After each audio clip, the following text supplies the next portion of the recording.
এই মুহূর্তে আমরা দাঁড়িয়ে আছি 30-এর বি হরিশ চ্যাটার্জি স্ট্রিটে, মমতা বন্দ্যোপাধ্যায়ের বাড়ির ঠিক সামনে। আমাদের প্রাক্তন মুখ্যমন্ত্রী আমাদের আজকে জানিয়েছেন প্রেস কনফারেন্সে যে তিনি ইস্তফা দেবেন না। জোর করে দখল করে যদি কেউ মনে করে যে আমি কি রেজিগনেশন দিতে হবে, নো, নট দ্যাট। কারণ বিজেপি এবং নির্বাচন কমিশন ষড়যন্ত্র করে তাকে গদিচ্যুত করার চেষ্টা করেছেন, এবং সেই জায়গায় দাঁড়িয়ে আগামী দিনে কি হবে সেটা জানার, সেটা প্রশ্ন, সেটাই এখন নতুন নাটক। जहाँ पे मान लीजिए वोटिंग मशीन पूरा दिन आपके कैमरा पर यूज कर रहे हो, बूम यूज कर रहे हो, भाई इसको आपको चार्ज तो करना पड़ता है। 12 घंटा मशीन यूज हुआ है, जिसका चार्ज खत्म हुआ 50%, 55%, 59%, 60%, 90% मशीन्स वेयर 92%, 93%, 95% चार्ज। ये कैसे संभव है? खाली आप चुनाव आयोग को बोलो कि भाई मैं 100 नाम देता हूँ, आप 12 से लेके 6 बजे तक का सीसीटीवी फुटेज रिलीज कर दो। सीसीटीवी दिखाई, मैं गलत तो हो जाऊंगा, आपके सामने आके माफी मांग लूंगा। সাধারণ মানুষ, এই ভবানীপুরের সাধারণ মানুষ, তার পাড়ার মানুষ কি বলছেন সেটাই আমরা জেনে নেবো আজকে প্রাক্তন মুখ্যমন্ত্রী বলেছেন যে তিনি ইস্তফা দেবেন না, কি বলবেন? পাগল হয়ে গেছে। হেরে গিয়েও যদি এই কথা বলে থাকে, উনি শিক্ষিত হয়ে যদি এই কথা বলে থাকে, পাগলই রাঁচিতে দেওয়া উচিত, রাঁচিতে পাঠানো উচিত, টেনে হিচড়ে নামিয়ে। এই যে পরিবর্তন হলো, এটা নিয়ে কি বলবেন? পরিবর্তন হলো, পশ্চিমবাংলার পক্ষে কিছুটা সুবিধা হলো, কাজকর্ম এগোবে, ইন্ডাস্ট্রি আসবে, মানুষের জন্য ভালোই হলো। পরিবর্তন হওয়া দরকার ছিল, হয়েছে, মানুষ চেয়েছে। নতুন সরকারের কাছে কি প্রত্যাশা যেটা এই সরকার রাখতে পারেনি 15 বছরে? 15 বছরের যুবকদের চাকরি বাকরি দিতে পারেনি, কিছুই দিতে পারেনি। পড়াশোনা শিখে তারা চাকরি পাচ্ছে না, বসে আছে, ঘুরছে। নতুন সরকার যারা আসছে তারা ইন্ডাস্ট্রিও করবে, চাকরি বাকরিও হবে যুবকদের, এটাই আশা আমাদের।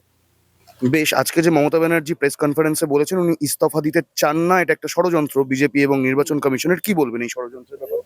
এটা বা ওনার ইস্তফা না যতই দেওয়ার যা ব্যাপারে? হোক, উনি একজন মুখ্যমন্ত্রী, ওনার সম্বন্ধে বলার স্পর্ধা আমার নেই, কিন্তু ওনার উচিত ছিল পদত্যাগ করে দেওয়া। ওনার বুদ্ধবাবুকে দেখে শিক্ষা হওয়া উচিত ছিল। পরিবর্তন তো এলো, কেমন লাগছে? পরিবর্তন এলো কেমন, এবার পরিবর্তন যদি এসে যদি কিছু চেঞ্জ হয় তবেই ভালো লাগে। মানে নতুন যে সরকার গঠন হবে তার থেকে আপনার কি প্রত্যাশা? হ্যাঁ, সেটা তারা কি প্রত্যাশা? মানে যারা সার্ভিস দেবে তারা যা ঠিকঠাক দেয়, মানুষের পাশে দাঁড়ায়, এটাই ভালো। এর চেয়ে বেশি আর কিছু বলবো। আমাদের যদি বলতে হয়, এই মুহূর্তে দাঁড়িয়ে আপনারাই হচ্ছেন আমাদের তরুণ মুখ, তো এই পরিবর্তন নিয়ে কি বলবেন? কি বলবো, পরিবর্তনে আমার যতটা মনে হয় একটু পরিবর্তনটা হওয়া, পাল্টানো দরকার ছিল। বুঝতে পেরেছেন তো? কেন?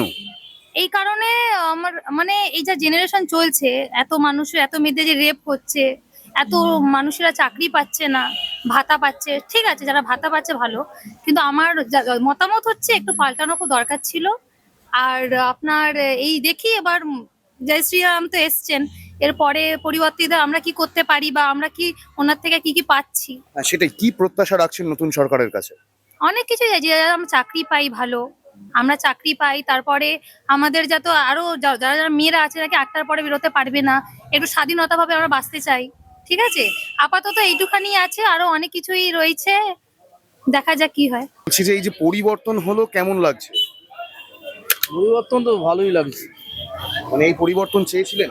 এইটাই তো চেয়েছিলাম, আমাদের বাংলা এটাই পরিবর্তন দরকার ছিল। খুব ভালো হয়েছে, খুব ভালো হয়েছে। আমরা সারা পশ্চিমবঙ্গবাসী মুক্তি পেয়েছে, এবং আমরা আশা করছি নেক্সট যেটা আসছে আমাদের পশ্চিমবঙ্গে উন্নয়ন হবে। চোর বিদায় হয়েছে। এই যে আজকে মমতা ব্যানার্জি জানিয়েছেন যে উনি ইস্তফা দেবেন না, সেটা নিয়ে কি বলবেন? কোনো প্রয়োজন নেই ইস্তফা। 7 তারিখ 8 তারিখ পড়লেই মেয়াদ শেষ হয়ে যাবে, ইস্তফার কোনো প্রয়োজনই নেই। ইস্তফা তো এমনি হয়ে গেছে, আর কি ইস্তফা। নতুন যে সরকার গঠন হবে তাদের কাছে আপনাদের কি প্রত্যাশা? ওনারা যেটা বলেছেন, ওনাদের যে অঙ্গীকার ওনারা করেছেন সেটা যেন অক্ষরে অক্ষরে পালন করে। মানুষ স্বতঃস্ফূর্তভাবে ভোট দিয়েছে, যেন নিশ্চিন্তে সেই কাজগুলো করে দেখা, আমাদের শান্তিতে বসবাস করতে। আমাদের ইচ্ছা পশ্চিমবঙ্গে যত দ্রুত উন্নয়ন হবে, মানুষ যেন স্বস্তি পায়। পরিবর্তন কেমন লাগছে? এই তো সবাই চেঞ্জ হলো, আগে দেখি কি হয়। এখন তো এত বছর দেখলাম কি হচ্ছে, আরো পরে দেখা যাক কি হয়। এত বছর কি হচ্ছে দেখলেন? এত বছর কি হচ্ছে সবাই যা দুর্নীতি চলেছে, কাটমানি চলেছে, মেয়েদের সুরক্ষা যেটা হয়েছে মানে একদমই ঠিক ছিল না। এখন নতুন সরকার এলো, দেখা যাক কতটা কি এক্সপেকটেশন তো আছে যে কিছু হবে। হ্যাঁ, তো কি এক্সপেকটেশন রাখছেন নতুন সরকারের কাছে? এই কারাপশন গুলো বন্ধ হবে যেগুলো চলে এসছে এতদিন, আর তারপরে মেয়েদের সুরক্ষাটা বেশি হবে, বাড়বে, সব ঠিকঠাক হবে। হ্যাঁ, এই যে পরিবর্তন হলো মানে এই নিয়ে কি বলবেন? কিচ্ছু বলার মানে আপনি খুশি না খুশি নন সেটা বলতে কিচ্ছু পারবেন না, না। না কিচ্ছু বলার। আপনারা কি পরিবর্তন নিয়ে খুশি? কোনো কমেন্টস করতে চাইবো না মানে কমেন্টস কেন করছেন না? এখানে না, ব্যাস এই অনেকেই আমারই বলছে কমেন্টস আমি করবো না। পরিবর্তন ঠিকই আছে। মানে আপনি খুশি? কিছু বললে কি পরিবর্তন করে দেখা যাক কেমন করতে পারে এরা 5 বছর থেকে কি আর তো এই নতুন সরকারের কাছে কি প্রত্যাশা আপনাদের? যেগুলো ওনারা বলেছেন ভোটের আগে সেগুলো যদি করা হয় তাহলে ভালোই হবে। পরিবর্তন দরকার ছিল, মানে কেন বলছেন দরকার ছিল? এতদিন তো দেখলাম, এবারে দেখা যাক। নতুন সরকারের কাছে কি প্রত্যাশা রয়েছে? বিশেষ করে মেয়েদের সিকিউরিটি তো প্রয়োজন, তাই না? যেভাবে মেয়েদের ওপর অত্যাচারিত মানে হতে হচ্ছিল মেয়েদেরকে, সেক্ষেত্রে তো দরকারই। সেফটি তো আমাদের প্রত্যেকেই চাই, তাই না? রাস্তাঘাটে বেরোতে গেলাম প্রত্যেকেই সেফটি। যেটাই 15 বছরে আপনারা সেফ ফিল করেননি, তাই তো? একটার পর একটা হয়েই যাচ্ছে, সেফটি আছি মনে হচ্ছে, আবার তো একটার পর একটা হয়েই যাচ্ছে, একটা অঘটন ঘটেই যাচ্ছে।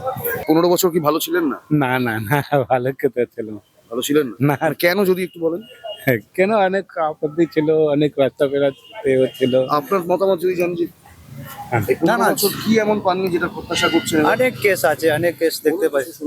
ওই জানে কি আরজি কলের কেস ছিল, আর ধরুন কি আরো কটা কেস আছে, এখন ইয়াদে নাই। এখানে হ্যাঁ, চান্দা দেখুন পাওয়ার জন্য বারবার ডিস্টার্ব করো, দিতে হবে, না দিলে থাকতে দেবো না, এরকমই ছিল।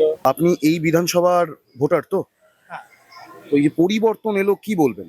খুব ভালো হয়েছে। কেন যদি আরেকটু বলেন? পরিবর্তন দরকার ছিল, পুরো জিনিসটাকে, পুরো সিস্টেমটাকে পুরো খোকলা করে রেখে দিয়েছিল।